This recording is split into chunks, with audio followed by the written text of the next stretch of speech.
자, 오늘 광고부터 하기 전에 광고 지금 너무 먹을 거에 지금 몰두하는 바람에 제가 침이 자꾸 고입니다. 소개부터 해야 되는데. 네. 예. 자, 우리 소재인 변호사님. 안녕하세요. 감사합니다. 반갑습니다. 아유, 저 우리 아버지께서 잘 안 되셔가지고. 네, 그 소병원 후보가 최고위원회에서 낙선을 했는데요. 네. 아깝게 떨어졌다면 아쉽고 속상했을 수도 있는데 네. 꼴찌로 낙선을 하는 바람에 이제 그런 것은 다행히 없고요. 아, 그래요? 네, 전당대회 기간 중에 이제 광고 기회를 주셔서 김용민 PD님께 감사드리고 그다음에 응원해주신 시청자 여러분들께도 너무 감사드리고요. 네. 그 소병원 의원이 비록 최고위원회에서는 낙선을 했지만 지금 있는 자리에서 계속 좋은 성과들을 만들어 나갈 것이라고 믿어 의심치 아이, 않습니다. 그래요? 소병원 네. 의원 계속 지켜봐 주시면 예. 감사하겠습니다. 여러분 성원 많이 감사합니다. 해주셔서 감사하고요. 감사합니다. 그 소재인 당대표는 뭐 생각 없습니까? 빨리 정치를 하셔가지고. 이거 네. 참. 그럴 계획은 없으십니까? 네. 알겠습니다. 정치가 재미없죠, 사실. 예.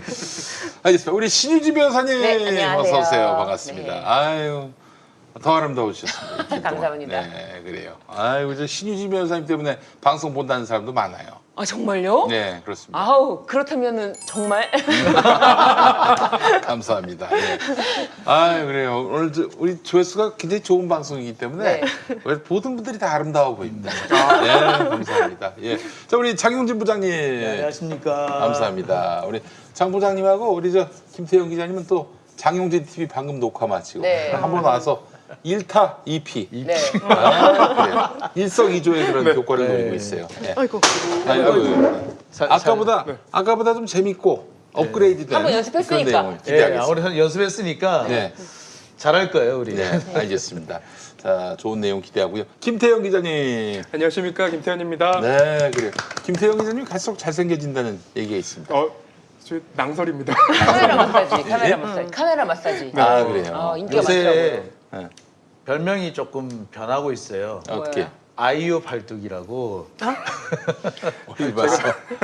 예, 아이유 팔뚝 한다스라고. 한다스. 그래요. 네. 뭐 아이유든 뭐든 그 유명인들의 검색어가 같이 몰려 있으면 나쁠 건 없습니다. 자, 그래요. 오늘 바로 광고 들어가도록 하겠습니다. 오늘 노키친, 네, 노키친 여러분들께 또 소개를 합니다. 노키친, 봉골레 칼국수 앤 떡갈비 스테이크입니다. 네, 노키친 주목하시기 바랍니다. 이 부엌이 필요 없다는 의미에서 노키친입니다. 특히 한식은 손이 많이 가고 조리 시간이 길지요. 길죠. 하지만 노키친은 세척부터 손질까지 완벽하게 준비된 재료와 40년 노하우가 담긴 양념을 함께 보내드립니다. 예, 40년 전에 만든 양념은 아니고 네. 레시피대로 데우고 볶기만 하면 유명 맛집에 갈 필요가 없는 명품 요리가 탄생됩니다. 이 최근에 출시된 바지락 듬뿍 봉골레 칼국수는 반드시 맛보셔야 합니다. 모두가 만족하실 거라 자신하는데요. 이 가격에 도저히 경험할 수 없는 맛과 양입니다.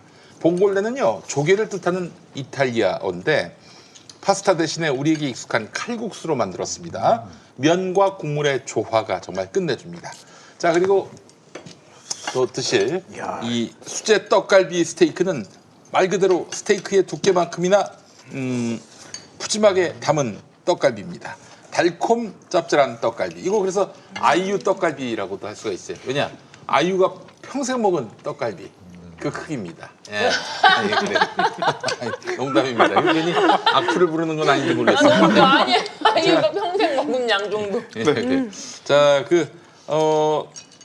이 수제 떡갈비 스테이크, 말 그대로 스테이크 크기, 스테이크 두께만큼 푸짐하게 담은 떡갈비인데, 달콤 짭짤한 떡갈비를 스테이크의 식감으로 즐길 수 있어서 남녀노소 누구나 좋아할 거라고 확신합니다. 게다가 노키친의 떡갈비 스테이크는 떡갈비만 배송되는 게 아닙니다. 모듬 채소와 그리고 아스파라거스, 양파, 피망, 파프리카, 새송이버섯에 떡갈비를 구울 올리브유까지 함께 배송됩니다. 우와. 구매하면 뭐 하나는 꼭 빠진 채 취향에 따라 첨가하세요. 뭐 그런 문구가 없다는 겁니다. 불과 프라이팬 할 때 팬만 있으면 완벽한 요리가 가능합니다. 네, 바지락 듬뿍 봉골레 칼국수 2인분 13,900원, 떡갈비 스테이크, 수제 떡갈비 스테이크 2인분 14,900원. 네. 그래요. 노키친을 만나면 3번 놀랍니다. 맛에 놀라고, 양에 놀라고, 가격에 놀랍니다. 김용민닷컴에서 최고의 한식 밀키트 노키친 제품을 압도적 최저가에 만나보시기 바랍니다. 자, 뭐가 들어있나 한번 열어보겠습니다. 진짜 맛있어요. 너무 맛있어요. 네. 저 주문해야 되겠어요. 와, 이거 저 봉골레 예, 칼국수 같습니다. 네. 예. 와, 이제 설명서 있고요. 이거 고추, 그리고 양파, 그리고 저 고추, 이제 매운 고추, 네.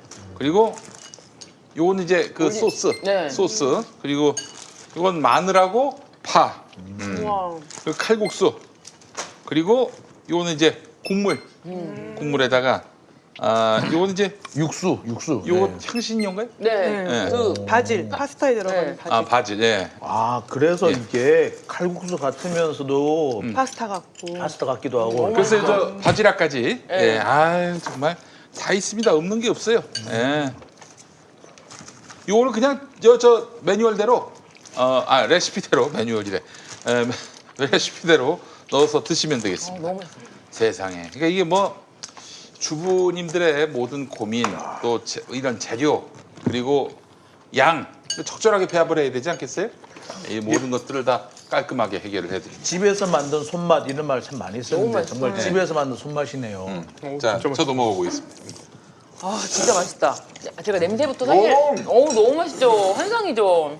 난 무슨 칼국수인 줄 알았더니 이게 야 칼국수와 피자의 결합이네. 네. 아니 이거 어떤 분이 만드셨는지 고안하셨는지 상드려야 돼요. 너무 맛있다. 너무 맛있다. 지금 주문하는 중에 너무 맛있어요. 어떡하면 좋아. 노키친. 노키친 진짜 효자다. 완전. 수제 떡갈비 스테이크. 와, 수제 떡갈비 스테이크도 정말 예술이에요. 이게 정말 아니 혹시 이게 뭐랄까 이 판매하는 그 냉동 떡갈비 같은 맛인가? 아니야. 완전 달라. 진짜. 간 만든 거 같아. 간 만든 거.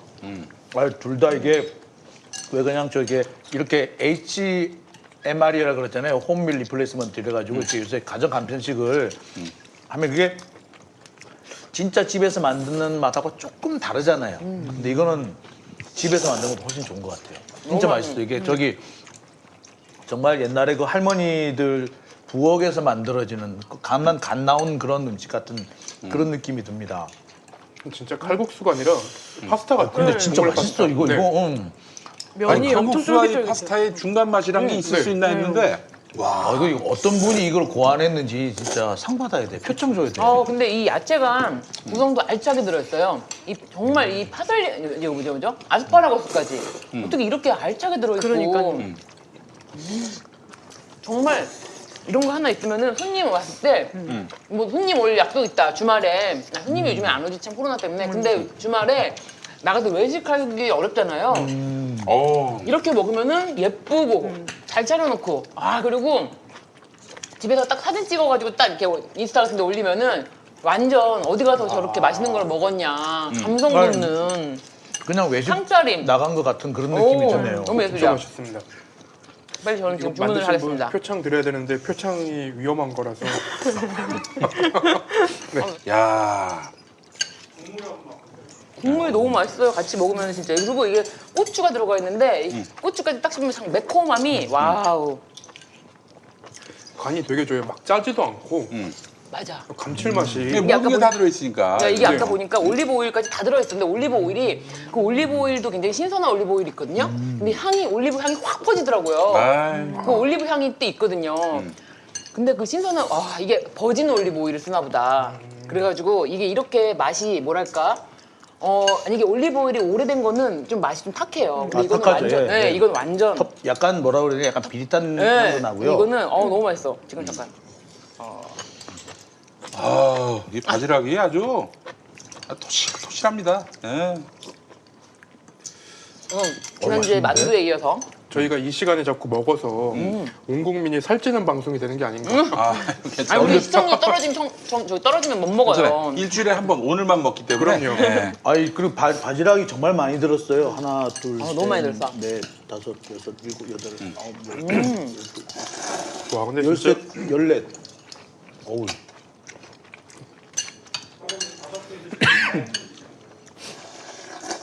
아 진짜 4인분인 거예요 여기 있는 게? 5명인데 4인분. 와, 그러면 그러면 양도 진짜 양 많은 많겠다. 거네요 양 정말. 엄청 많은가 본데요? 아, 지금도 지금 사실 양이 좀 많아요, 좀. 아 맛있다. 주문했습니다. 너무 맛있어요. 주문도 하셨어? 그럼요. 아, 그 현장에서. 이거랑 이거 너무 맛있어. 주말에 먹어야 되겠어요. 이건 진짜 장 보러 갈 필요가 없다. 너무 좋네요. 집에서 먹으면서도 뭐랄까 어디가 요즘에 대접받는 느낌. 이게 정말 요리 잘하고 맛집들이 손님이 오기가 힘드니까 맞아요. 이렇게 또 온라인으로 진출하시는데 실력 있는 그 식당들이 이렇게 또 나오는 것 같아요. 느낌에.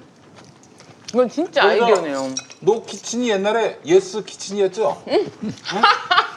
식당 있었을 거 아닙니까, 식당이? 옛날에는 그래. 식당 있었는데 이제는 그치. 필요 없다. 이게 바로 뉴노멀입니다. 그러니까 김용민 닭하면 맛집이 엄청나게 입점해 있는 거예요. 그 한마디로. 진짜? 응. 어머 세상에 너무 고마우셔.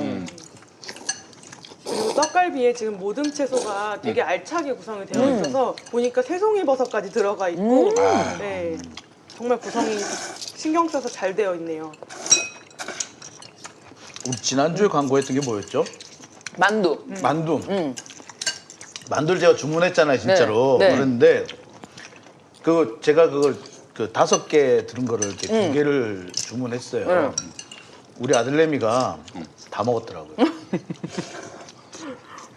그래가지고 내가 가니까 먹을 게 없는 거야.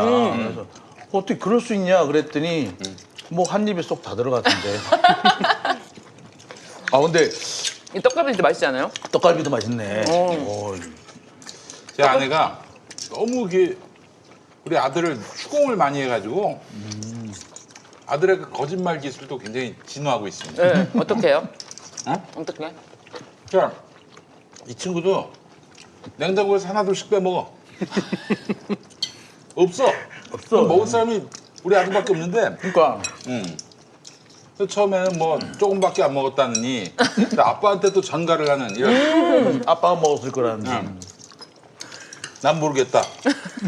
나중에는 엄마가 너무 집요하게 추궁해서 네. 아마 도둑이 들어와서 먹은 것 같아. 이런 터무니없는 거짓말이었다. 아들들이 다 비슷하구나. 그러니까 이제 엄마들도 네. 애들이 좀 먹고 싶어서 먹었는데 그러니까 그러니까 좀 거짓말한 게 너무나 뻔하고 그러면 애들의 품위를 위해서 모른 적당히 척. 한 발 좀 물러서 줘야 되는데 맞아. 마지막까지 거짓말을 인증을 하려고 이렇게 시도하다가 애들이 거짓말이 진화가 됩니다. 완성하는 게 아니에요. 이 마늘 쪽이랑 같이 먹으면 너무 맛있어. 우리 서 변호사님은 너무 착하신 것 같아가지고 동생들하고 싸우기도 합니까? 아, 네. 그래요? 당연히 싸우죠. 네. 동생들이 이깁니까 집니까? 뭐 그냥 각자 서로가 이길 때도 있고 질 때도 있고. 아 변호사가 쳐요? 그렇습니다. 질 때도 있어요? 네. 네, 제가 좀 동생들이랑 싸울 땐 제가 말빨이 좀 딸리더라고요. 근데 동생들도 너무 착해가지고 그렇게 싸울 일이 많지는 않습니다. 네. 네. 이 집안이 아주 굉장히 유능한 분들만 태어났어요. 그러게요. 아닙니다. 이게 보통 보면 형제들끼리 싸울 때는 왜냐면 상대방이 약점을 너무 잘 알고 있잖아요. 맞아요. 약점을 이렇게 먼저 딱 파고 들어가는 사람이 사실 그날의 승기를 잡는 거잖아요. 그죠? 그러니까 이혼 법정이 그래서 굉장히 너무 이혼 법정 들어갔다 나오면은 상처가 크다고 하더라고요. 맞아요. 그것도 변호사들이 옆에서 분탕질을 심하게 해요. 아 그래요? 두 분도 이렇게 하죠. 이혼 소송은 항상 몇 건씩 들고 있는데 그냥 항상 말씀을 드려 이혼 소송은 진흙탕 싸움이다. 증거도 객관적인 증거도 이렇게 많이 모을 수 있는 게 아니어서 그냥 처음부터 말씀을 드리고 시작을 합니다. 이건 진흙탕 싸움이니까 뭐 시작하시면 각오하셔라 이렇게 말씀을 드리고 그다음에 지금 뭐 저는 상담 같은 게 들어오면은 좀 확실한 이혼 사유가 있는 게 아니면 좀 가급적 그냥 다시 한번 잘 얘기해 보시라고 좀 말씀드리고 돌려보내는 편입니다. 왜냐면 너무 그게 사실 상처가 또 될 수 있거든요, 서로 간에. 그리고 또 어떤 분은요 이혼 소송 하다가 갑자기 그냥 마음이 풀리시는 분들도 많으세요. 그동안 맺혔던 걸 그럴 이혼 수 소송을 있겠네요. 하다가 좀 풀리시는 것 같기도 해요. 와, 그거 변호사가 소송을 진짜 잘했나 그거는 보다. 아니야. 그러면. 변호사가 없는 경우야. 내가 없는 봤을 때. 경우가요? 변호사가 없어야 돼. 아, 변호사가 있으면 풀릴 수가 없어. 그거는 왜냐면- 좀 동의해요, 맞아요. 변호사가 있으면 그 사람 얼마나 공격하는데 맞아요. 얼마나 그렇죠. 막 산 세월 내내 정말 하루하루가 고통이었다 막, 네. 막 가슴이 막 찢어질 것 같은 막 아픔이었다 맞아요. 막 그래가지고 이혼 소송을 수임하면은 딱 먼저 요청을 드리는 게 일기처럼 써와라 이렇게 말씀드려요. 몇 월 며칠에 무슨 일이 있었고 어떤 일이 있었는지를 자세하게 써와라. 그럼 그거를 딱 보고선 이제 좀 강조해서 상대방의 좀 잘못을 더 강조해서 이제 서면들을 쓰게 되는데 그거를 받는 입장에서는 굉장히 이제 또 상처를 받고 네. 그래서 아니, 더 심한 그걸- 말을 하고 이렇게 되는 거죠. 아니 그때 그렇게 넘어가 놓고 나한테 이랬단 말이야. 이거를 이혼 소송에 써먹어 그러는 거죠 이제. 그렇기도 하고 상대방이 잘못만 지적하니까 그 사람도 이유가 있을 거 아니에요. 왜 그쵸. 그랬는지. 왜 그랬는지. 네가 바람 펴서 내가 화난 거 아니야? 이러는데 바람 핀 얘기는 안 하고 네가 얼마나 나한테 화를 내니? 그렇게 저도 소송하다가 이렇게 이런 일이 있었구나 이럴 때도 있고. 그러니까요. 근데 특히 이제 지금 코로나 또 때문에 많이들 힘들고 스트레스를 받으셔서 이제 최근에 이제 상담을 했던 사건은 뭐였냐면 이제 저한테 카톡도 저는 다 봤거든요. 카톡 그동안 주고받은 카톡을 일단 다 나한테 보내라 해서 쭉 읽어보는데 그게 딱 보여. 아 여기구나. 이 감정이 딱 상한 게 여기구나. 이 말 때문이구나. 이게 보여서 그냥 그거를 지적해 드리고 한번 다시 좀 얘기해봐라. 그렇게 말씀을 드렸었어요. 그러니까 예. 그러다 보면 변호사님들하고 이렇게 상담하다 보면은 마음이 풀리시는 분들도 꽤 있더라고요. 제 주변에서 꼭 저를 찾아와가지고 나 이혼할 거야. 어? 변호사 좀 소개시켜줘. 그래서 제가 몇 분을 소개시켜 드렸거든요. 근데 다시는 제가 소개를 안 하겠다고 제가 마음을 먹었습니다. 왜? 변호사님들하고 막 얘기를 하다가 보면은 얘기 한참 하고 나면 이제 마음이 풀리는 거야. 그러나 맞아요. 이혼할 마음이 없어져. 네, 그런 경우도 있어요. 특히 이제 제가 알고 계신 저 배모 변호사님 같은 경우에는 연세가 좀 있으신 분인데 워낙에 이제 여성분들 이렇게 와서 말씀을 하시면 너무 이렇게 편을 잘 들어주시는 거예요. 그러니까 맞장구도 쳐주시고 같이 분노도 하시고 그러다 보면 그분은 이제 수임을 못 하시죠. 문제는 왜 그 사이에 다 풀려버렸어요. 그래서 전문 변호사님들이 많이 생기는 것 같아요. 그 분야별로 그렇죠. 무슨 민법, 형법 이런 게 아니라 그 성범죄에 관련해서 가해자 입장이 되신 분들을 위한 네. 그렇죠. 네, 성범죄 전문 변호사. 제주지검장 하신 어떤 네, 분 제가 그 말씀하실 줄 알았어요. 그분은 그 옷에 이쪽에 이제 손수건이 달려 있다는 거야. 그러니까 들어오면 안아준대. 안아주세요. 얼마나 마음고생이 심하셨습니까? 그럼 운다는 거야. 그런 운도 얘기를 어떻게- 하시더라고요. 예. 눈물이 여기 묻으면은 얼룩이지 않습니까? 예. 이건 농담이고 너무 웃기다. 손수건은 농담이고. 예. 예, 근데 진짜 이렇게 손수건은 뭐 이렇게 그냥 그 재밌으라고 하신 말씀인데 네. 이렇게 그 어떻게 보면 가해자로 몰린 사람들 중에도 좀 억울한 분도 계시긴 계실 있겠죠. 거예요. 그러니까 네. 그분들한테는 오면은 이렇게 안아준대요. 그래서 마음 고생이 심하셨지요. 이런데요. 그래서 그렇게 되면은 수임을 안 하고 갈 수가 없다고. 예, 그런 뭐 믿거나 말거나 그 서초동에 떠돌고 있는 소문 중에 하나고요. 또 어떤 분은 나가실 때 되게 그 정의로운 분으로 나가신 분이 계세요. 그런데 온갖 기업의 그 안전 악행 관련된 사건을 수임하시는 분도 계시고요. 예. 그런 분일수록 기업 관련 소송이 더 많이 들어온대요. 아, 저 사람이 수임을 하면은 에이, 저 기업이 안 그랬을 것 같은 그런 느낌이 들 거라서 막 그런 생각을 하기 때문에 선입견 때문이겠지만 그렇기도 한다고 하더라고요. 네, 맞아요. 그 의뢰인한테는 차마 얘기를 못 하지만 네. 법률가들은 아무리 의뢰인하고 친하더라도 요 재판은 진다. 이 짐작을 하고 있는 거죠. 아유, 그럼요. 근데 이제 그거는 네, 모르시는 분들이 들어가도 재판 상황을 보면 이분들이 넣으려고 온 변호사들 같다. 네. 이분들은 그 목사님의 변호를 할 생각이 없다. 다들 그렇게 생각하고 계시죠. 네, 그렇습니다. 예, 알겠습니다. 변호사님이 어떻게 설명을 하셨을지는 저도 궁금하긴 한데요. 보통의 그냥 평범한 변호사 생활을 이제 열심히 한 사람이라면 사건이 오고 어느 정도 얘기를 들어보면 그냥 이길 사건이다, 뭐 질 사건이다라든가 이길 수도 있고 질 수도 있는 사건이다 이렇게 이제 구분이 가는데 이거는 질 사건이다라는 생각이 들면 실제로 이거는 진다라고 의뢰인한테 설명을 드리게 되는 사건도 있어. 그러면 그럼에도 불구하고 의뢰인이 억울한 점이 있다, 그냥 한이라도 진짜 말 그대로 한이라도 풀고 싶다라고 하는 그런 어떤 뜻이 통한다면 뭐 그렇게 의뢰인의 방향대로 이제 진행을 해드리는 경우도 있고. 네. 그 요즘 우스갯소리로 삶이 지친 후배들한테 네가 삶의 의욕을 얻고 싶냐? 그러면 몇 날 몇 시에 하는 이 재판에 들어가 보라 하고 그 재판을 소개해줘요. 개콘보다 재밌다고. 네. 그러나 네. 그 모든 재판을 다 말하자면은 무릎 꿇린 최고의 빅재미 재판은 빤스 재판이 아니에요. 빤스 재판이 아니었겠는가 하는 생각이 저도 듭니다. 그거를 정말 이렇게 그 김태현 기자가 보내주는 이제 워딩을 보면서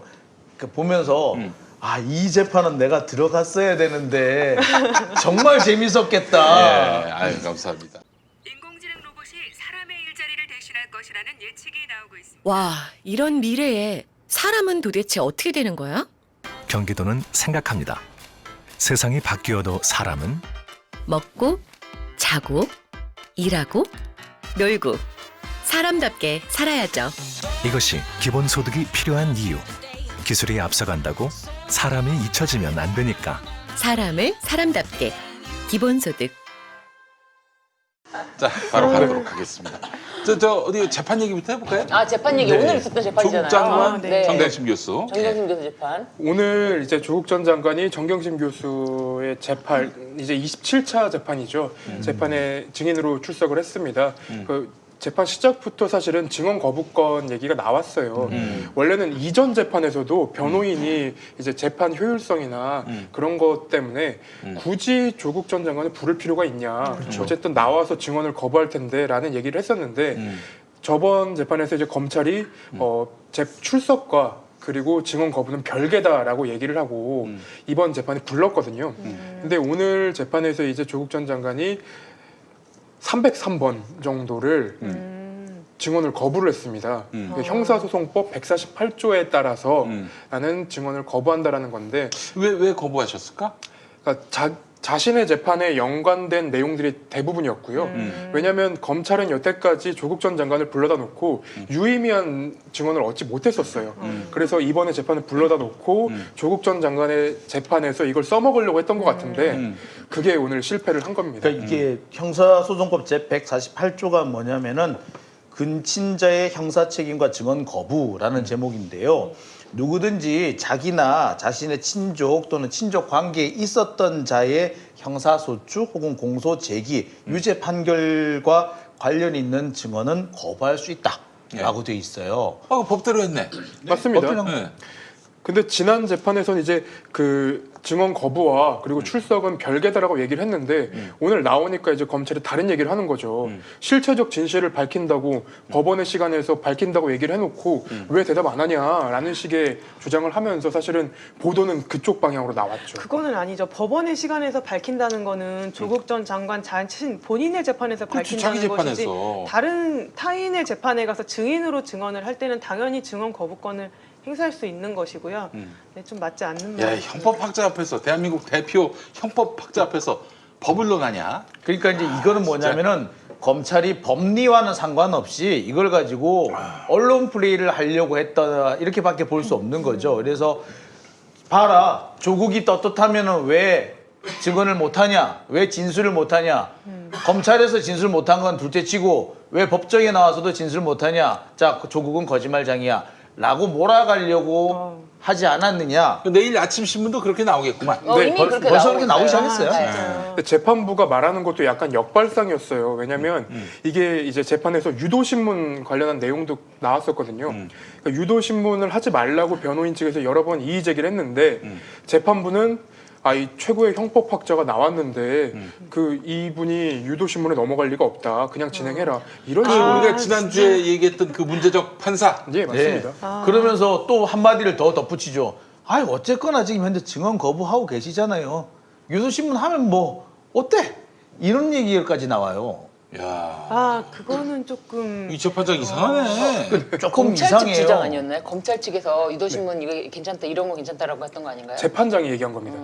재판장이 그거 뭐 다른 불필요한 공소사실과 관계없는 얘기는 하지 말아라라고 검찰에게 얘기하지 않았나요? 그런 얘기들도 했는데요. 중간에 이제 계속 이의 제기를 하니까 굳이 유도신문 관련해서는 여기서는 이제 따지지 제 않고 생각에 그거는 제 생각이 그래요. 네. 이게 어쨌든 계속 그러면 이 있습니다라고 일어나니까 어차피 이 질문하고 증언 거부권 행사합니다 끝나면 되는데 계속 일어나서 이 있습니다 하니까 재판 절차 진행 과정상 그냥 빨리빨리 진행을 합시다라는 취지에서 말을 한 것 같고 제 네네. 생각에 포인트는 이 부분 같아요. 이 검찰 측이 작심을 하고 이 공소사실과 관계없는 다른 내용을 막 묻는 거예요. 네. 그러니까 재판장이 이 공소사실과 관계없는 사실에 대해서 묻지 마라라고 검찰을 제지시켰다. 아닙니다. 반대입니다. 아 그래요? 저도 네. 지금 신 변호사님 말씀하신 기사는 본 것 같아요. 예, 그러니까- 공소사실과 관계없는 질문을 하지 말라. 공소사실과 관계없는 질문은 제지를 했고요. 아니, 그러니까 이건 네. 맞잖아요. 그러니까 그건 이건 맞- 맞죠. 네. 이건 네. 맞으니까 그거- 반대라고 말하면 안 되죠.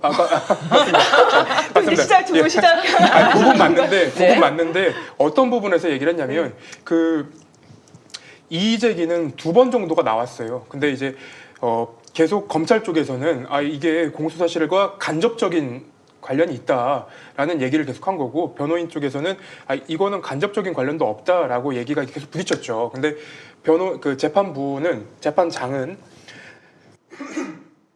어찌됐든 이렇게 공소사실과 관련이 없는 내용이 나오거나 혹은 유도신문이 나오더라도 이분은 이제 형법학자이기 때문에 이분은 걸러낼 수 있다라는 식의 뉘앙스였습니다. 대화가. 그러니까 그렇게 얘기를 했었어요. 그렇게 하면서 그리고 어쨌거나 지금 그 증언 거부하고 계시지 않느냐. 그러니까 오늘은 여기서 유도신문 허용하겠다 이렇게 얘기를 해요. 허용하겠다 이렇게 얘기를 했다고요? 예. 허용하겠다? 네. 유도신문을 그러니까- 그렇게 허용을 사실은 근데 재판부에서- 유도신문의 범위가 이제 그건 있어요. 내가 이 우호적이야. 주신문을 하는데 내가 우호적인 사람인 경우 유도신문을 하면 안 돼요. 근데 우호적이지 않은 사람한테는 유도신문을 해도 되는 건 있어요. 그러니까 적대적이라고 검찰이 주장을 했어요. 아니, 그거는 맞아요. 그럼 법적으로 사실은 재판장이 이상하게 뭐 왜 저래 미쳤어 그런 게 아니고 법리적으로 이제 우호적이지 않은 증인일 경우에는 주신문 같은 경우도 유도신문을 할 수가 있거든요.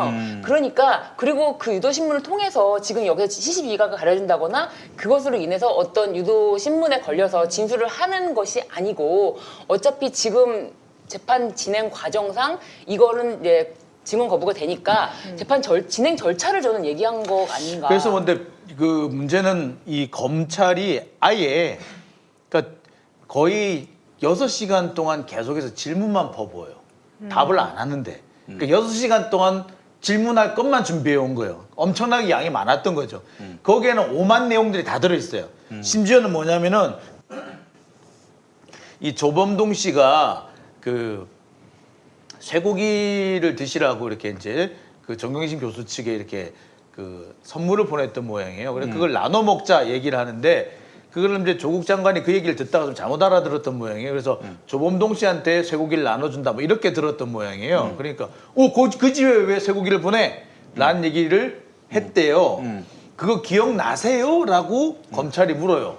근데 저는 글쎄 그 어느 해 그 명절 때 그런 일이 있었는지 기억이 안 날 것 같거든요. 근데 그런 것까지 물어봐요. 그러니까 되게 시시콜콜한 얘기, 집안의 소소한 얘기, 그다음에 솔직히 겉으로 드러내기 싫은 얘기들까지 막 꺼냅니다. 그래서 그 정경심 교수 오빠가 있고 남동생이 있잖아요. 근데 이제 오빠하고 관계가 좀 안 좋았던 것 같아요. 이렇게 재산 관련해가 좀 갈등이 있었던 것 같은데 그런 얘기를 일부러 막 끄집어내요. 그래가지고 그 돈 내놓으라고 한 거 이런 거 취지로 이런 거 혹시 아느냐 뭐 그런 얘기를 막 꺼내요. 그런 건 질문하는 거 뭐냐면 애초에 오늘의 이 재판을 목적, 지금 조국 전 장관을 불러낸 목적은 조국 전 장관을 괴롭히겠다, 혹은 조국 전 장관을 망신스럽게 만들겠다라는 취지라고밖에 볼 수가 없어요. 네, 그게 잘못인 것 같아요. 검찰은 이제 재판에서는 공소사실과 관련된 내용에 대해서만 신문을 하는 게 원칙이고요. 만약에 제가 그 자리에서 있었는데 공소사실과 관계가 없는 그런 반대 신문을 한다면 저도 당연히 그때마다 이의 제기를 계속 했을 거예요. 그리고 네. 기록도 이제 증거 기록을 변호인들이 이제 살펴본 다음에 증거 인부를 하거든요. 그런데 이제 공소사실과 관계가 없는 그런 증거들이 들어가 있으면 저는 그거는 공소사실과 관계 없다고 하고 다 부인을 하거든요. 그래서 이제 말씀하신 대로 어떻게 보면 괴롭히기 위해서 그리고 조국 전 장관의 재판에 쓰기 위해서 그렇게 질문을 하는 거는 좀 옳지 않죠. 자, 예를 한번 그 들어볼게요. 행동을 네. 빤스 변호사들이 빤스 재판에서 저한테 했습니다. 네. 맞아요. 그러면 이 검사들은 빤스 검사인가요? 그런 거 같아요.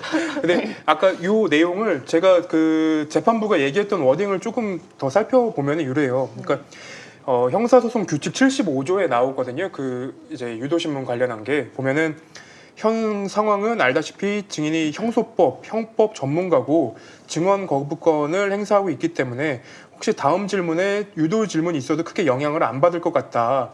그러나 심각하면 이의 제기를 해도 되는데 현재는 특수한 상황이고 유도신문 같은 경우 영향을 받는 때가 있는데 지금은 영향을 안 받는다. 유도신문 성격이 있어도 일단 허용하겠다라고 워딩을 합니다. 그게 유도 신문인지 아닌지 또 이제 애매한 구분이 애매한 경우에는 이제 형법 전문가기 때문에 한번 알아서 판단해보고 이의 제기해라 이렇게 그냥 근데 놔둔 것 문제는 같아요. 그러니까 이 그 유도 신문이냐 아니냐보다도 사실은 저는 아까 계속 말씀드린 질문의 내용이에요. 되게 질문에 되게 짜증나요. 네. 이런 겁니다.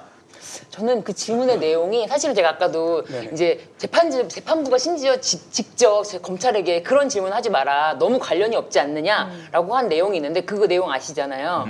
그 문자. 그게 너무 막 화면에 띄우고 있었다면서요. 네. 그래서 저는 오히려 그 문자를 우리가 보도를 하는 게 이렇게 막 전파하는 게 조금 오히려 네. 검찰의 의도에 우리가 따라주는 게 아닌가 싶을 정도로. 그래서 보통 저희가 기사를 쓸 때는 네. 검찰은 이런 주장을 했고 이런 PPT를 썼다라고 네. 디테일하게 해야 되는데 쓰는데 저희 안 썼어요. 그러니까요. 저도 그 말이 하기가 싫더라고요. 이 나쁜 놈들이. 왜냐하면 너무 의도적으로 했어요. 그 의도적이야 맞아. 네. 조선일보가 쓴 그 기사 하나를 제가 오늘 봤는데 재판 끝나면서 헉한 기사가 있어요. 그게 뭐냐면 정경심 교수랑 그 조국 전 장관이랑 한 문자 중에 신라젠 그 뭐 주가가 떨어졌대라고 얘기가 나오는데 이게 굳이 왜 기사화가 거기 되지? 내용이 아무 맞아요. 문제가 없는 거, 아무 관련이 없는 건데 그게 계속 의혹을 제기했어. 기자. 질문이 계속 그런 식으로 나가요. 그래서 그 정경심 교수와 최강욱 변호사 간의 뭐 대화 녹취록에 나오는 얘기인데 뭐 정경심 교수와 정강보 씨가 오빠하고의 뭐 재산 분쟁이 있을 때 이게 혹시 그 최강욱 변호사를 부인한테 소개시켜 준 거냐? 이게 왜 거기 등장합니까? 이 사건에 왜 등장을 해요? 그 저는 오늘 검찰이 굉장히 친절한 사람들이구나라고 생각을 했던 게 네. 그간 재판에 나왔던 모든 내용이 한 번 다시 나왔어요. 그러니까 와 내가 까먹었을까봐 기자들이 까먹었을까봐 한 번 더 읊어주는구나라는 생각이 들 정도로 왜냐하면 공범이니까 기초적인 것부터 사실은 원칙적으로 공범에 대해서는 처음 부른 거니까 근데 기초적인 것부터 물어봐서 쌓아가는 그런 거는 네네. 맞긴 맞거든요. 그리고 지금까지 절차가 쭉 길었으니까. 근데 그런 질문밖에 없으니까 문제죠. 심지어 그래가지고 무슨 문자 있는데 알고 있느냐, 뭐 돈을 언제 썼는데 알고 있느냐, 돈 붙인 거는 알고 있느냐, 돈이 뭐 이렇게 이리저리로 가가지고 누구를 거쳐서 가는데 알고 있느냐 그렇게 물어봐요. 근데 솔직히 나는 그것보다 되게 짜증이 확 났던 게 검사님들은 부인하고 그렇게 많이 이제 소소하게 대화를 나누시는지 저는 그걸 더 여쭤보고 싶어요. 검사님들 솔직히 집안일 잘 신경 안 쓰실걸요? 그러면서 아주 자랑스럽게 얘기해요. 우리 아들이 이번에 뭐 좋은 대학 갔다. 어유 축하드립니다. 아이 내가 뭐 원래 아빠는 그 아들의 교육에 신경 안 써야 도움이 되는 법이야. 그런 의미에서 난 좋은 아빠야. 이렇게 얘기하시던 분이 검사님들이신데 아니 그렇게 그 가정일에 그렇게 관심이 없으신 분이 왜 조국 전 장관은 가족 일에 그렇게 관심이 있을 거라고 그렇게 아시는지 생각하시는지 모르겠어요. 그리고 툭 하면은 뭐 심지어 재판장은 그런 말씀도 하시더라고요. 조국 씨는 집에 가서 부인하고 얘기 안 하세요? 그런 얘기를 묻고 하는데 재판장님은 솔직히 댁에 가셔가지고 사모님하고 그렇게 상세히 이야기하시는지 솔직히 저도 우리 집사람 뭐 하는지 다 몰라요. 그리고 검사들이 그 SNS에 상처를 좀 많이 받았나 봐요. 이날도 SNS 얘기를 계속 하더라고요. 근데 조국 전 장관의 예, SNS예요. 조국 전 네. 장관의 SNS 그 고려대 얘기가 나왔었죠 저번에. 네. 근데 요 얘기를 갖다가 붙이면서 확정되지도 않은 증거를 가지고 그 검사들을 비난했다. 이거는 좀 재판부에서 좀 따져달라 뭐 이런 그 취지의 얘기를 했는데 네. 저는 좀 그래요. 지난번에도 한 번 하지 않았나요? 예. 그런 얘기를? 그러니까 지금 3번 연달하고 있습니다. 그러면은 쥐들도 SNS 계정 파가지고 반박을 하고 근데 이미 그 검찰의 주장은 지금 기자들이 정말 대부분의 기사들이 검찰의 주장, 조국 전 장관 재판에서 네. 검찰의 주장을 이렇게 실어주고 있기 때문에 어떻게 보면 조국 전 장관의 입장에서는 거기에 대응하기 위해서라도 반대 의견을 본인의 SNS로 피력할 수는 있을 것 같아요. 그 되게 오늘 기사 쓰기가 너무 힘들었던 게 뭐냐면 네. 검사들의 주장은 다 있잖아요. 네. 근데 반론이 없어요. 근데 굳이 이거를 이 검사들이 주장한 거를 뭐 조국 전 장관이나 변호사 측에 연락을 해가지고 이거 혹시 반론할 게 있냐라고 물어볼 수도 없고 너무 그간 나왔던 그 지난해 나왔던 주장들만 반복이 돼서 기사를 쓰기가 굉장히 어렵더라고요. 그러니까 그걸 안 실어주는 게 포인트 같아요. 제가 봤을 때. 검찰들의 얘기를 다시 한번 얘네가 이런 걸 막 물어봤더라 하면서 왜냐면 걔네들은 거기서 그치는 게 아니고 이제 아까도 말씀드렸지만 신라젠 그걸 하면서 그 다음 문구는 그거야. 언제 뭐 취득했는지 네. 언제 매수했는지 언제 팔았는지 이런 거는 뭐 아직까지 모른다 막 이런 식으로 의혹을 남기는 식으로 기사를 끝내더라고요. 그리고 오늘 이제 그 입시 비리 관련해 가지고 한 번 더 얘기들이 나왔어요. 근데 네. 거기서 보면은 부산대가 아니지. 그 입시에 그 부산에 있는 아쿠아팰리스 호텔 그 인턴 확인서가 그 조국 전 장관의 컴퓨터에서 발견이 됐다는 거예요. 그러면 실제적으로 밝혀져야 되는 게 뭐냐면 대학교에 제출한 것과 같은 것인가 그것과 지금 조국 전 장관의 컴퓨터가 뭐 인쇄한 내역이 있다던가 그런 것들이 밝혀져야 되는데 그런 내용들은 전혀 없이 컴퓨터에 있는데 그러면 이거는 위조한 거 아니냐라는 식의 주장만 나왔어요. 근데 좀 이해가 안 가는 게 원래 인턴 증명서나 이런 거 할 때 스캔을 애초에 해주죠. 그런 인턴 증명서 같은 그런 게 서식이 없는 데가 많아요. 그러면 어떻게 써주면 되니? 그러면은 그렇게 물어요. 네. 그러면 우리가 써가지고 보내준단 말이에요. 그럼 거기다가 날짜랑 도장이랑 해가지고 꼭 찍어주거든요. 네. 그렇게 했으면 얼마든지 내 컴퓨터에 그 내용이 남아있을 수가 있단 말이에요. 서식이 남아있다는 건가요? 그 스캔본이 남아있는 건 당연한 거 아닌가요? 스캔본이 아닙니다. 그냥 그 파일 같은 게 있다는 파일. 얘기인데 그 파일은 제가 못 봤습니다. 그러니까 이거를 문제를 삼으려면은 삼을 수 있는지는 모르겠는데 제가 여기서 한 가지 드는 생각. 검사님들이 집안 살림에 별로 관심이 없으시구나. 자녀 교육에도 관심이 없으시구나.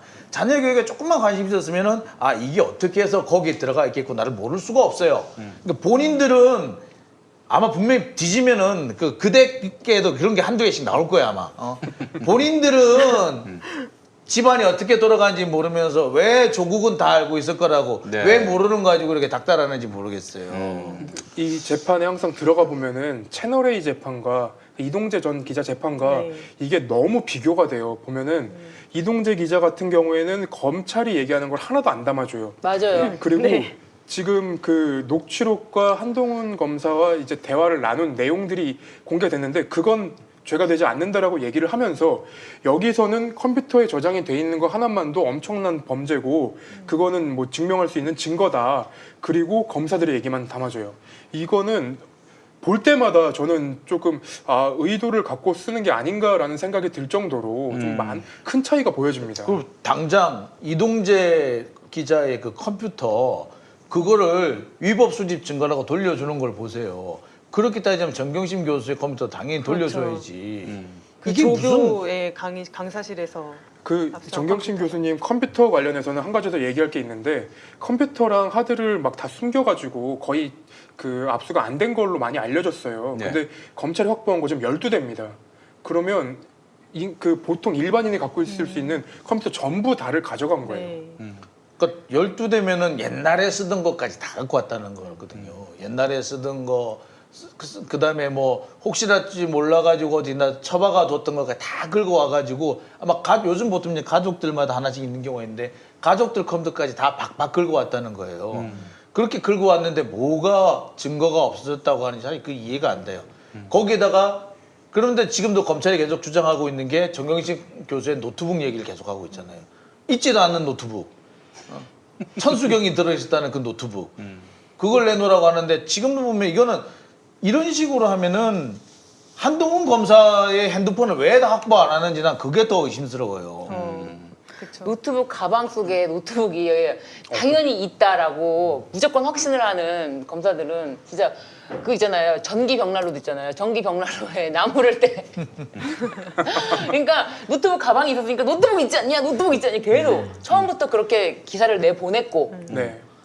그렇게 지금까지 계속 프레임을 이제 갑자기 그 얘기가 생각이 납니다. 예전에 여러분 그 저기 고속버스를 타고 그 요즘엔 대개 다 뭐 지방 대도시를 가는데 옛날에는 시외버스로 갈 수도 있었어요. 뭐 대구니 광주니. 제가 한 번은 그 저기 한번 시외버스를 타고 창원을 갈 일이 있었는데 중간에 휴게소에서 아마 저 경상북도 초입이었을 거예요. 어떤 사람이 타더니 노트북을 판다는 거야. 30만 원에. 네. 그래서 어떤 분이 샀어요. 그거 다 찾다 놨는데 열어보니까 노트북 가방 안에 노트가 있는 거야. 진짜예요? 노트가 있었어. 그래서 저 기사 세워달라고 막 그런 얘기를 하는 사람이 있었는데 마치 그런 것 같습니다. 아니 노트북 가방에 노트북을 안 넣는 경우도 많아요. 맞아요. 그렇죠. 예. 그게 도시락 서류- 갖고 다니는 애도 봤어 내가. 근데 서류 넣기 딱 좋아요. 그게 노트북 가방이 사실은. 자 그래요 알겠습니다. 하여튼 뭐 저 재판이 얼마나 남았나요? 10월 말에 끝날 것 같습니다. 10월 말에. 왜냐하면 이 재판부가 11월 아니면 그 이후부터는 삼성 재판을 맡아요. 예, 이재용 재판부가 부회장 대단히- 재판을 이 재판부가 맡게 됐습니다. 그러니까 그렇군요. 보통 이 두 개 재판 한꺼번에 할 수가 없어요. 그러니까 맞아. 그래서 아마 그 재판이 시작될 무렵쯤이면은 재판이 끝나지 않겠느냐. 그래서 그게 한 10월 정도는 되지 않겠느냐. 지금 이 봐요. 재판장의 스탠스를 봤을 때 조국 정경심 교수에 대해서 우호적인 판단을 내릴 것인가? 이 짐작하는 건 좀 잘못된 겁니까? 짐작 정도인데. 그 이분이 굉장히 좀 약간 자신의 권위를 건드는 걸 굉장히 싫어하는 것 같아요. 우리 판사님께서. 예. 예. 그래서 이제 오늘도 이 변호사님이 굉장히 좀 크게 혼났어요. 나중에는 이제 그 재판장이 자기가 잘못 알아들었다. 그래서 사과를 하긴 했는데 그 변호인한테 좀 큰 소리를 냈거든요. 재판부에서. 근데 항상 보면은 변호인 측에는 조금 약간 날카로운 모습이고 검찰 쪽에는 조금 우호적인 모습이라 이게 재판에 들어오시는 방청객 분들도 혹시 모든 재판부가 다 이러냐라는 얘기들을 하세요. 그래서 살짝 예상을 해보면 아마 완전히 무죄가 나오지는 않을 것 같다라는 생각도 좀 듭니다. 아하. 네. 예. 그래도 이제 판결 같은 경우는 저희도 항상 의뢰인한테 말씀을 드리는 게 판결은 나봐야 안다. 네네. 판결이 날 때까지는 정말 모른다라는 아무런 예단을 것이거든요. 하면 안 된다. 아무런 예단을 하면 안 돼. 지금 그렇게 이제 막 재판 중에 변호인들을 갈구고 검사한테는 오냐오냐 하는 판사가 난데없이 막 그냥 검사 불이타의 엿먹이는 선고를 판단을 할 수도 있는 거죠. 그거는 판결이 날 때까지는 모르는 일이어서 저희 변호사들도 재판에 가면 이제 막 굉장히 일희일비해요. 그러니까 예를 들면 오늘은 판사님이 검사 편 들어줬다 이러면서 이제 막 되게 괴로워하고 어떤 날은 가서 오늘은 우리 편 들어줬다 이렇게 되게 좋아하고 이렇게 일희일비하면서 이제 재판이 진행이 되는 경우가 거의 대부분이어서 이제 오늘도 이제 아까 신 변호사님 말씀하신 것처럼 재판장이 검사 쪽에다가 공소사실과 관계없는 건 질문하지 마라라고 제지를 하기도 하고 이런 내용들을 보면 아마 재판이 이제 끝까지 가서 이제 이게 짧은 시간이 아니라 굉장히 20몇 차례에 걸쳐서 오고 있는 거기 때문에 네. 판결이 나 봐야 아는 일 같습니다. 그 재판부가 이제는 조금씩 그 심정을 가져가고 있다라는 생각도 들고요. 그리고 오늘 같은 경우에는 그 조국 전 장관의 이제 진술 거부권과 관련해서 한 차례 정도 길게 휴정도 했어요. 그러니까 재판부랑 그리고 변호인 측이랑 검찰 측이랑 이렇게 얘기를 하는 거 보면은 이 재판부가 합리적인 판단을 내리려고 하는 것 같다라는 생각도 듭니다. 네. 이거 지금까지 검찰이 이 앞번 그 송인곤 송인곤 부장한테는 되게 무례하게 했었잖아요.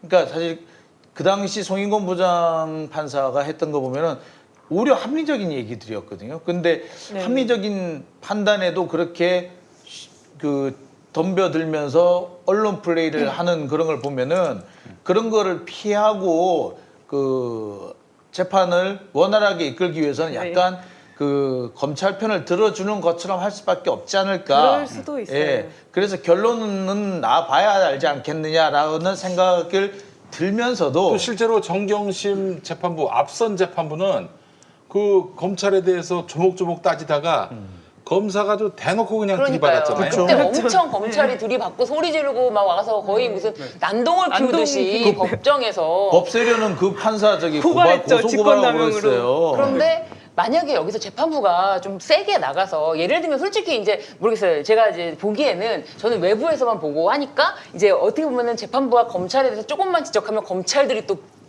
기자들을 이용해서 엄청 기사를 쓰잖아요. 재판부가 우리한테 이렇게 불리하겠다. 근데 또 그날 또 김태형 기자님이 전화하시면은 또 재판부가 이쪽에 우리한테 이렇게 좀 이런 식으로 말을 했다. 이렇게 얘기를 하시는데 그러니까 저는 어떻게 보면은 이 양쪽의 이야기가 재판부는 둘 다 무조건 얘기를 할 땐 세게 한다. 예를 들면은 재판부가 뭐 검찰한테 계속 같은 얘기하고 꾸기 문자 이런 얘기하고 막 그러니까 그 얘기 강남 뭐 꿈을 꿨는데 뭐 강남 이런 얘기 그만해라. 그렇게 강하게 얘기할 때 있고 그랬죠. 네, 그리고 검찰이 영 할 수 없을 것 같으니까 시연해봐라. 그리고 예를 들면은 사실은 꼭 이제 피고인한테는 뭐 어떻게 보면 입증할 뭐 저게 있는 건 아니지만 이제 계속해서 피고인한테 약간 동등하게 제가 봤을 때는 어떻게 보면 동등하게 하는 거를 보면은 한쪽에서는 그러니까 우리 쪽에서는 계속 왜 이렇게 불리하게 하지 우리는 피고인이 무죄 추정 원칙 있어라고 하지만 검찰 쪽에서는 또 오히려 이제 세게 둘 다 세게 하니까 옛날처럼 재판부에 들이받지 못하는 딱 그 상황으로 가고 있는 게 아닌가. 저도 이제 그렇게 저도 그쪽이 조금 더 있습니다만 그래도 한편으로 보면은 그렇기 때문에 완전히 무죄를 받긴 또 어렵지 않겠느냐. 그래서 몇 가지 측면, 몇 가지 꼬투리가 잡힐 만한 부분에 있어서는 이거는 좀 아사를 위험할 수도 있겠구나. 특히 이제 그 다른 거는 몰라도 그 차명 거래, 차명 재산을 차명으로 만들어 뒀다. 이 부분은 특히 이제 동생 이름을 했던 거 이 부분은 차명 재산 이 부분은 걸릴 수도 있겠구나. 아니 그 차명 재산이 아니었다라고 정경심 교수님 주장하지 않습니까? 예, 이게 동생한테 준 돈이라고 얘기를 하죠. 예, 준 돈. 근데 그 부분도 이게 차명이 아니라 준 돈. 예, 그게 이제 우리 이번에 손혜원 의원의 네. 그 재판에 같은 논리라고 한다면 역시 차명 재산으로 볼 수도 있죠. 그다음에 또 한 가지 아까 우리 김태형 아직 기자가 그러니까 말하자면은 아직 정경심 교수가 이거는 뭐 내가 준 거라고 했지만은 실은 차명이다 이렇게 뭐 인정했다든지 그런 건 없었고. 그런 적은 전혀. 없죠. 예. 예. 그 김경록 PB가 저번 재판에 나와서 어떤 얘기를 했었냐면요. 그 정경심 교수랑 그리고 그 정강보 씨랑 같이 그 은행 계좌를 개설하러 와가지고 그 같은 자리에 앉아는 있었는데 사인을 정경심 교수가 했다. 이거는 보는 앞에서 한 거고 그 계좌 자체가 정경심 교수가 수익을 받던 그 모델을 똑같이 만들었던 거라서 그렇게 보이는 거지 그런 차명 계좌는 아니었다라는 얘기도 했었거든요. 근데 이제 그럼에도 불구하고 또 이렇게 그 트집을 잡으면 그렇게 갈 수 있지 않겠느냐. 그다음에 또 이제 부산 그 호텔 아쿠아팰리스 호텔 같은 경우 인턴 증명서를 아마 거기 그 회장이라고 하시는 분 돌아가신 분이 발급해 준 게 맞는 거는 같아요. 근데 그 시기에 조민 씨가 부산에 있지는 않았던 것 같아요. 근데 그건 사실 상관없어요. 왜냐하면 사문서 같은 경우는 위조만 여부만 문제되지 허위 내용은 문제가 없거든요. 사실은. 그렇죠. 네. 그렇죠. 네. 그러니까 이제 그래서 그런 부분에서 그건 전혀 문제가 안 돼요. 꼬투리를 잡지 않을까 하는 그런 조금 부분이 조금 있긴 있어요. 변호사님들은 어떻게 보세요? 그러니까 꼬투리 잡힌다? 차명 재산 같은 경우는 이제 손혜원 전 의원 사건도 그렇고 이게 명의 신탁이 되느냐 마느냐인데 이거는 어떻게 보면은 이거야말로 뭔가 귀에 걸면 귀걸이, 코에 걸면 코걸이가 될 수 있는 것 중에 하나가 명의 신탁이거든요. 그러니까요. 특히 이제 가까운 사이라면 명의 신탁이라는 증거가 있고 명의 신탁이 아니라는 증거가 있어요. 다 양쪽 증거가 다 있을 거예요. 근데 어떤 걸 더 중요하게 판단하느냐가 이제 판사가 이제 해야 될 일인데 그거를 이제 변호인들이 잘 입증을 해야 되겠죠. 이건 명의 신탁이 아니라는 증거를 좀 더 설득력 있게 모아서 판사를 설득해야 되는 그런 내가 내용인 거죠. 뭐 번 돈이다.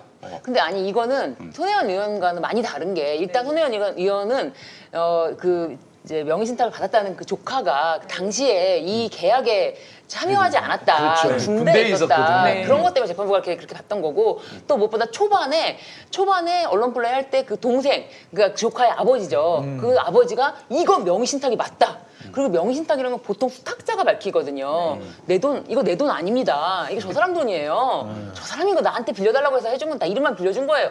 이렇게 되는 게 명의신탁이거든요. 보통 수탁자가 밝히는데 그 손혜원 의원 쪽에서는 이제 사실 그 동생이 아버지니까 이제 그런 영향력이 있나 봤더니 그것도 아니지만 하여튼간 이거는 그 다른 게 이건 동생이 이건 알고 있는 거고 동생이 내 이름만 빌려줬어요. 이런 것도 아니고 네. 동생이 뭐 어디 가서 외국에 있을 때 한 것도 아니고 그렇기 때문에 이거는 그 사건이랑 매우 다르고 또 무엇보다 그 미용사에게 그 차명 거래한 거 있잖아요.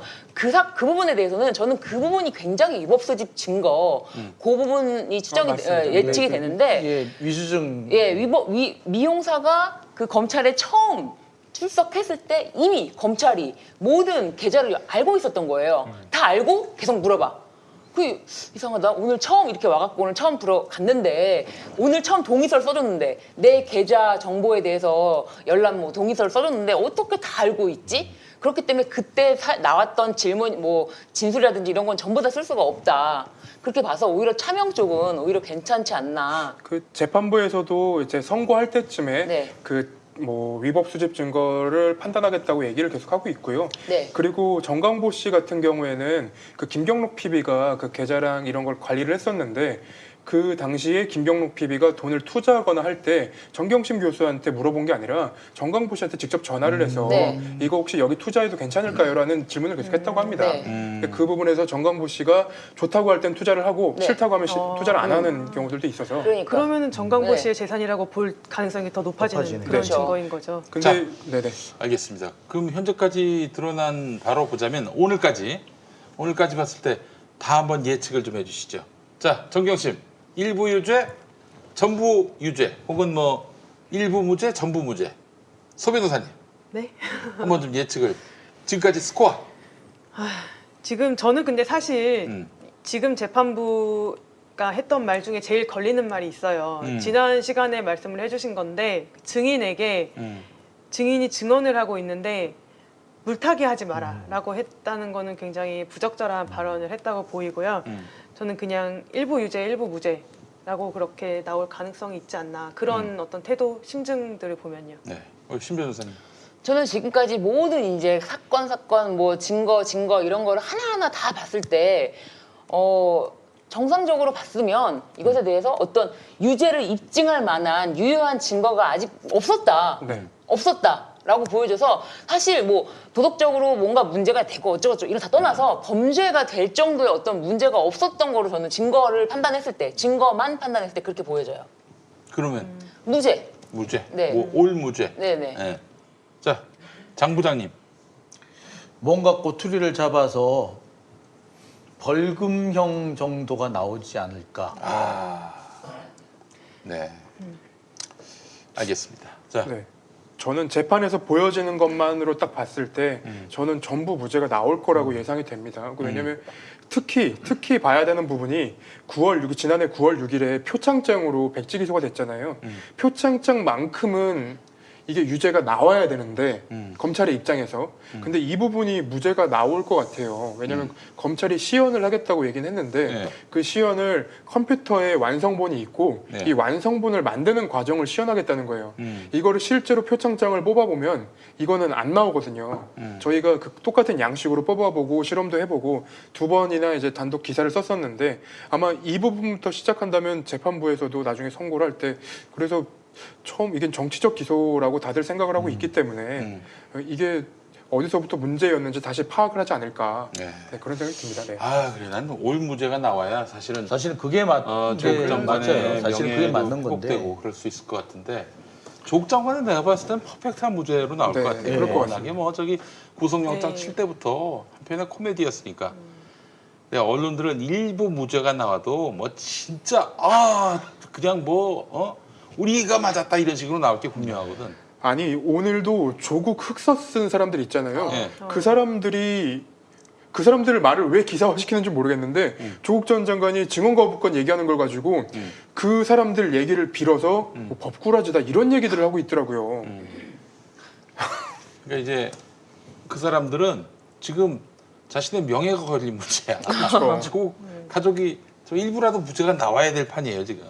예. 근데 뭐 일부 무죄든 전부 무죄든 일단 무죄가 나올 거는 확실해요. 네. 그거 안 넣을 수는 없어요. 근데 표창장은 뭐 표창장은 무죄 공소기각 뭐다 표창장하고 그 사모펀드는 무죄가 네. 나온다고 봐야 될 거예요. 그런데 이제 문제는 그 검찰이 작년 9월에 조국 전 장관이 법무부 장관으로 지명이 된 다음부터 굉장히 무리하게 수사를 하였고 네. 그리고 이게 어떤 검찰 특수부가 수십 명이 투입이 돼서 몇십 군데를 압수수색을 하면서 정말 나라를 흔든 사건이 지금 나와서 지금 검찰이 하고 있는 걸 보면 뭐 조민 양이 이제 표창장을 받았는데 반장도 안 했는데 어떻게 표창장을 받느냐 했는데 1학년 때 반장했다 이런 지금 얘기들 하고 있는 이런 사건에 지금 특수부 검사 수십 명이 투입돼서 지금 몇 개월 동안 끌어온 그런 사건이었다는 게 사실 그게 초점을 맞춰줘야 되는 것이죠. 그 검찰은 이미 기소한 시점에 자기들이 이겼다고 생각을 했을 거예요. 왜냐하면 모욕을 줄 만큼 다 줬고 국민들의 생각 자체가 조국 가족은 범죄자 이렇게 가버렸거든요. 이미 의대생들 하는 것만 봐도 지금 무대생들도 계속 핑계거리를 조민한테서 찾고 있어요. 자신들이 파업하는 이유는 진료급을 하는 이유는 조민 같은 애들을 안 만들기 위해서다라는 식으로 계속 그렇게 만들어요. 이게 보니까 이 의대도 있고 또 지금 재판도 그렇고 정경심 재판도 그렇고 정치적 맥락이 보여요. 근데 뭐 그래서 뭐 많은 사람들은 빤스 배우에도 누가 있지 않겠는가라고 말하는지 모르겠는데 빤스 배우에는 없어요. 저희들이 면밀히 며칠 동안 취재를 했는데 없어요. 빤스 배우는. 빤스의 배우는 빤스입니다. 네. 근데 사실 빤스에 대해서 동조하는 언론이 없어요. 그러나 뭐 의료 거부라든지 뭐 정경심 재판에 보세요. 아주 혼연일체가 돼 있지 않습니까? 빤스는 달라. 예. 그 말씀을 좀 드리고 싶고 알겠습니다. 재판 진행이 아주 흥미롭군요. 매주 이렇게 재판이 열리는 모양이죠? 예, 매주 재판이 열리고요. 그리고 저희가 이 법정 내에서만 나오는 얘기를 보도하는 게 아니라 법정 외에서도 재밌는 얘기들을 계속 찾고 있으니까요. 또 재밌는 보도를 해보도록 하겠습니다. 알겠습니다. 기